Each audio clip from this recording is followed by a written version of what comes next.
Ed Cood and Greg Searle from Britain in 2, and there are the Aussies. Matthew Long on the right of screen in the bow seat, and stroked by the man, James Tompkins.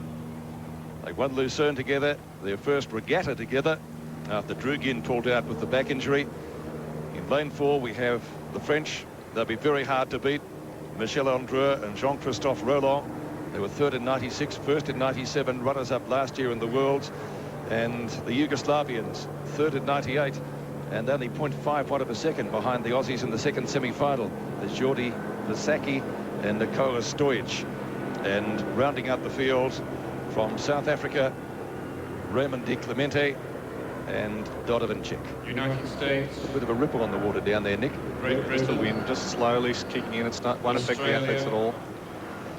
France. There's the Australians in the middle of the screen. Yugoslavia. One boat, lane number 3, third from the South top. Africa. Watch the one with the blue bow. That's Great Britain. Attention.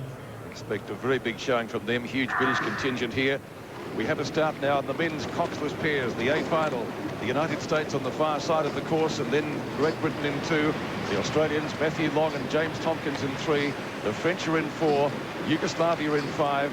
And in lane 6, the Republic of South Africa. The early leaders, the Yugoslavs, they've got out to about half a canvas over the rest of the field. The Brits are well up with them so far. And the Australians, not a bad start as they begin their quest for a gold medal in the pairs. The Australians in lane number 3 with their boat called the Drugin there on the screen. Don't expect them to take it out quickly. They are slow starters. They prefer just to get the right rhythm early, but once they stride out of the 250-metre mark, they find their boat speed and they'll come right through the field. I just don't like to see them behind more than about 3 parts of a boat length, I must admit, Nick, even at the 250-metre mark of the race. The Great Britain combination of Ed Cood and Greg Searle have gone out. Searle, the 2-time Olympic medalist, and of course Ed Cood came out of the 4 from last year. Yugoslavia, also the ones to watch in lane 5, third in the World Championships in 1998. They ran the Australians very close in their semi-finals. Great Britain at the moment leading the field from Yugoslavia in lane 5. Yeah, if the crew from Great Britain want to win this race, James Tompkins and Matthew Long will come in as the form crew in the middle of the race. They need to go out hard and try and lead the Australians if they can.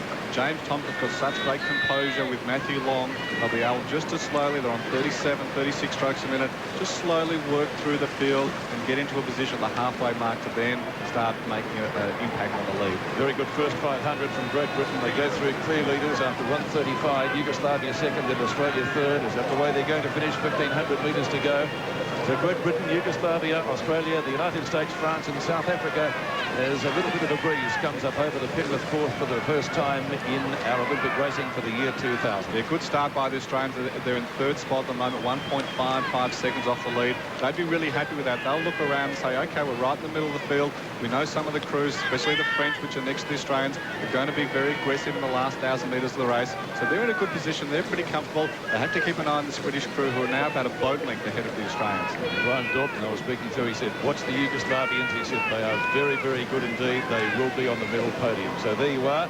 They're currently second behind Great Britain at the moment, and the Australians, you can see, next to the Brits, but they trail them by about a length, and that's a fair margin at the moment. They don't want to get any further back than that. No, they don't want to be any further back. The British crew on the screen are on 37 strokes a minute. They're looking good. Ed Cood in the bow seat. We're just talking to Searle, Greg Searle on the stroke seat, saying we're doing okay. Let's see if we can, in this middle 500, let's put a bit of pressure on. But the Australians will come through in this part of the race. There's Matthew Long and James Tompkins.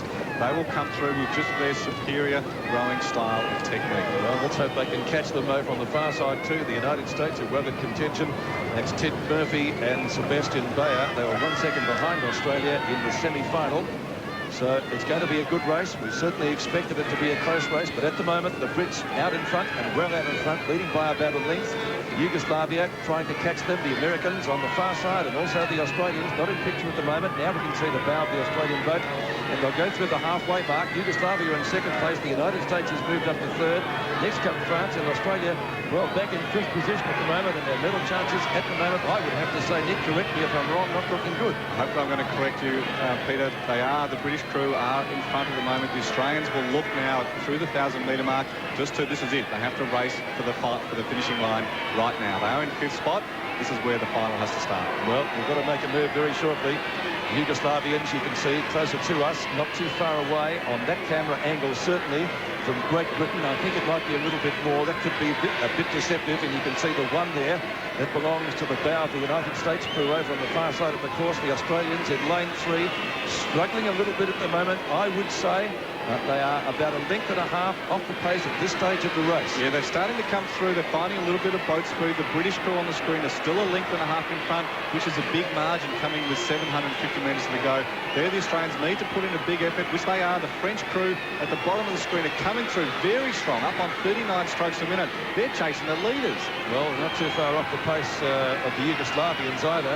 As Michel, Andrieux and Christophe Rolland, the Australians, if they want to figure in the medals, are going to have to get a rattle on. A terrific race for the lead. In fact, the first 4 crews, Nick, you could probably not separate by about half a length. Yeah, the French crew are really gone ballistic with 750 metres to go. They're up on 41 strokes a minute, 42. They're just past the British crew, who looked like they were standing still. They're now almost half a boat length in front. What an effort made there by Michel Andrieux. He's the man in the bow seats, and their stroke, Christophe Rolland. They were third in 96. First in 97, silver medalist last year.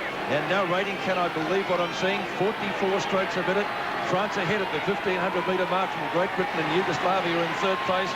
And the Australians back in 5th place at the moment, just ahead of South Africa. So maybe out of medal contention, but they're now starting to make a little bit of an effort. Maybe they can finish on the podium after all. Yeah, the French still up on 44 strokes a minute, which is very high rating with 400 metres to go. The Australians are starting to make their mark on the opponents. The French are still now got the lead by about half a boat length. The British crew in second spot, they're 0.75, a very close race. Well, the crowd roaring themselves hoarse over there to try to get the Australians up into medal calculations, but the French leading by about a length and a half now. A magnificent second half of the race rode by Andrieux and Rolland. Wow. And the crowd roaring as Long and Tompkins make a move to try to get into the medals. I don't think they're going to get gold. The French are leading by just too much, but the Australians now tackling Great Britain for the silver medal. It's a terrific race between 1, 2 and 3. That's the Americans, the Brits and the Australians. The Australians at the top of the screen there, lane number 3 in the middle. There is a great surge from the American crew on the top of the screen. The Great Britain, the blue boat, they're coming back on the French. Australia has tipped out the Brits for the bronze medal, but French celebrations will begin. The champagne could be out because over the line for the gold, the French have taken it. Michel Andrieux and Christophe Rolland have taken the gold medal at a time of 6:32.97. The United States will get the silver, and it is a photo for third, actually. It's just gone up on the board. I hate to say it. There is a photo for third. I called Australia getting the bronze. Gee, I hope I'm right. Look, they're careful, they fall out. They're not going to fall out. That is if they fall out, be careful. Their feet are strapped in there. That is the most amazing row I've ever seen at Olympic or World Championship level. With 700 metres to go, they're in 4th spot. The rating up at 44 strokes a minute for the last 750 metres is almost unheard of. Gee, they just won it, didn't they? Just an amazing race. Well, I'm glad for their sake it wasn't about another 20 metres, because they wouldn't have got the gold, would they? They timed their run absolutely perfectly. They were tiring very badly towards the finish line. The American crew, a great effort. There is standing in the boat doing the jiggle. Oh, careful. What a magnificent race.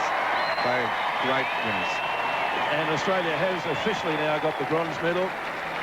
So there it is in the Coxless pairs, our second medal for the day, after Rachel Taylor and Kate Slater got silver. And there you can see the official photo print.